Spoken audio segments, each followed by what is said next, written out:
bienvenue à vous sur YouTube, bienvenue sur cette vidéo de présentation du deck Izmir Control. Voilà un petit deck, c'est pas un deck qui est méta, c'est pas un deck qui est actuellement fort à l'heure où je tourne cette vidéo, mais si vous avez envie de jouer Izmir et pourquoi pas de voilà, tester un peu la mécanique contrôle avec Akesha et Taru, et bien écoutez, cette decklist est pour vous. On est parti du coup pour la présentation du deck sur Exalted.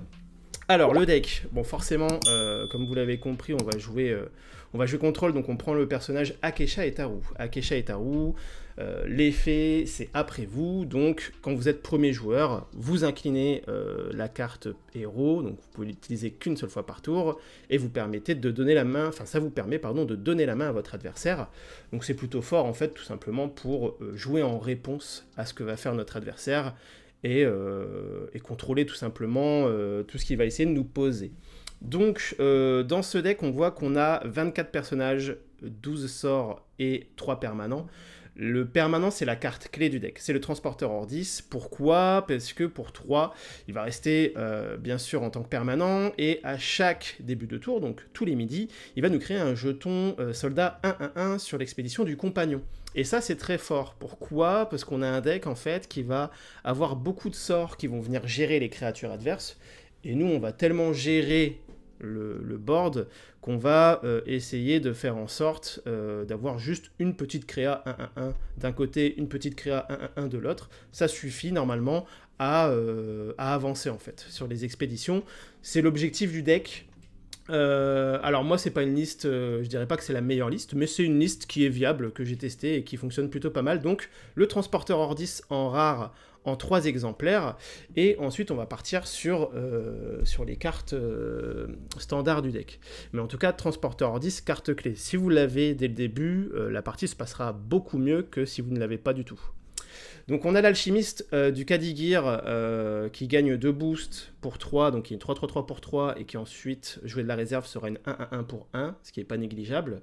On a la Alice en commun pour 3, c'est une 2-2-4, surtout qu'en fait en étant joué de la réserve, en faisant son effet de soutien, elle possède après vous. Qui est le même effet qu'Akesha, donc ça nous permet de faire cet effet une deuxième fois pendant le même tour, ou alors de le faire quand nous ne sommes pas premiers joueurs, ce qui n'est pas négligeable. Très important dans ce deck, Baba Yaga. Alors moi je la joue en rare, parce que j'aime bien pouvoir la rejouer pour 2 de la réserve, et que ce soit une 3-2-2. Baba Yaga c'est fort pour piocher, et vous pouvez la jouer en commun, et peut-être préférer un alchimiste en rare, pour que l'alchimiste gagne 3 boosts au lieu de 2. Là, pour le coup, c'est en fonction des préférences, quoi. Mais Baba Yaga, surtout pour la pioche. Le disciple studieux, qui a un tour 1 et qui va nous permettre, en le défaussant de la réserve, de diminuer de 1 le coût d'un sort de notre main. Et vous allez voir qu'on joue beaucoup de sorts. Dorothy Gale en rare, parce que tout simplement on est là pour la gestion, hein, on est là pour dégager les persos adverses. Donc en rare, elle nous permet, peu importe d'où elle est jouée, de la main ou de la réserve, de renvoyer un personnage ciblé en réserve justement, donc c'est très fort. L'espionnage, tout simplement pour aller saboter la réserve adverse et pour nous permettre à nous de ravitailler, donc d'aller chercher des ressources. La fée des dents pour saboter, c'est une 1-1-1, et là on commence à arriver justement sur les cartes un peu intéressantes du deck. L'intimidation en rare en 3 exemplaires, parce que c'est très fort. Pour 2, vous renvoyez une carte de 5 ou moins dans la main de l'adversaire. Ça cible énormément de personnages en face, ça peut cibler des permanents, si jamais des permanents vous embêtent, mais bon, en général on va plus cibler les persos, et c'est pas cher hein, pour 2. On a le mage danseur qui ici pour 2 va venir prendre un boost à chaque fois que vous jouez un sort, donc qui va comboter avec les sorts qu'on aura mis dans le deck, et qui peut se rejouer de 1 de la réserve, donc c'est très bien. Le portail de bannissement, pareil, hein, je sais pas si j'ai besoin d'expliquer, mais c'est un sort qui va tout simplement défausser directement un personnage ou un permanent ciblé. Donc c'est très fort, hein, pour 4, vous défaussez n'importe quoi. Vraiment, peu importe la carte en face, peu importe le coût de la carte, ça dégage, ça va directement à la défausse, ça ne va même pas en réserve, donc c'est très très fort.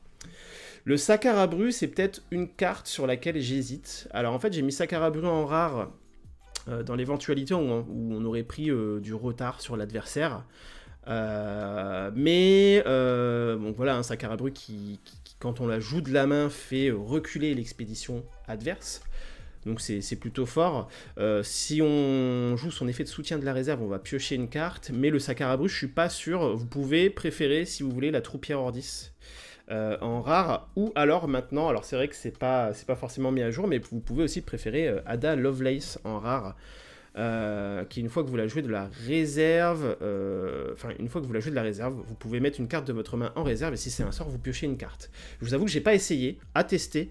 En tout cas, la Troupière Ordis, ça restera fort parce que c'est un tour 1 qui permet de redonner la main à l'adversaire et de poser juste la force dont on a besoin pour avancer. Transporteur Ordis, voilà, on l'a déjà expliqué, c'est très fort, vous allez vous en rendre compte pendant les parties. Et le Zoo, qui est aussi une carte de gestion de créatures adverses. Vous envoyez en réserve un personnage ciblé de coup de main 3 ou moins, ça coûte 2 de la main, ça coûte 4 de la réserve. C'est très fort, c'est de la gestion. Je vais lancer quelques parties, on va lancer quelques parties pour aller checker ça. Ah, salut Camus, ça va? On va lancer quelques parties pour aller tester ça et je vous mettrai peut-être sur la vidéo, sur les vidéos YouTube, des parties que j'ai déjà fait auparavant avec ce deck sur la dernière version, sur la version précédente d'Ex Altered.